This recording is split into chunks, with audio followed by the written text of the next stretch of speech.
représente une baleine morte ou blessée sur un territoire humain. En réalité, dans la cosmogonie Congo, la baleine morte ou blessée dégage une signification multiple.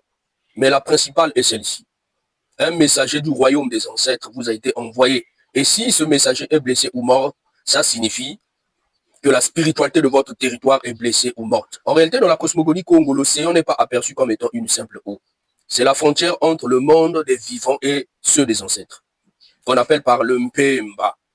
En 2024, une baleine noire, parce que la couleur noire chez les Congos ne représente pas la malédiction, ça représente la haute spiritualité. En 2024, une baleine noire a chuté dans la côte de Ntiafumu, à Pointe-Noire, en République du Congo. Malheureusement, les populations se sont mis à prendre la viande de cette baleine, qui est une mauvaise signification. Parce qu'une baleine décédée, qui est donc une messagère ou un messager du royaume des ancêtres, qui a chuté dans votre territoire, qui veut dire que la spiritualité de votre territoire est morte, et que vous consommez encore sa viande, ça veut dire que vous mangez la spiritualité morte. C'était en 2024, dans le territoire de Ntiafumu. Or, Ntiafumu voulait dire la terre du Seigneur.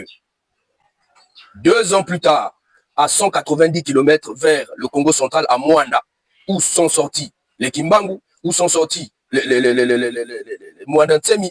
Parce qu'en Afrique centrale, précisément dans les 2 Congos, parmi les territoires qu'occupent les Congos, il doit y avoir toujours un océan. Les Bangala occupent souvent les territoires où il y a des rivières et les fleuves.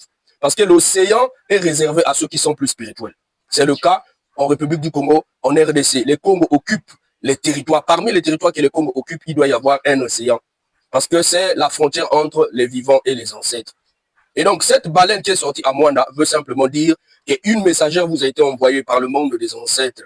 Soit un homme politique de haut rang mourra, soit la politique a chuté, ou encore la spiritualité du territoire des Congo est en train de chuter. Ne prenez pas cela à la légère.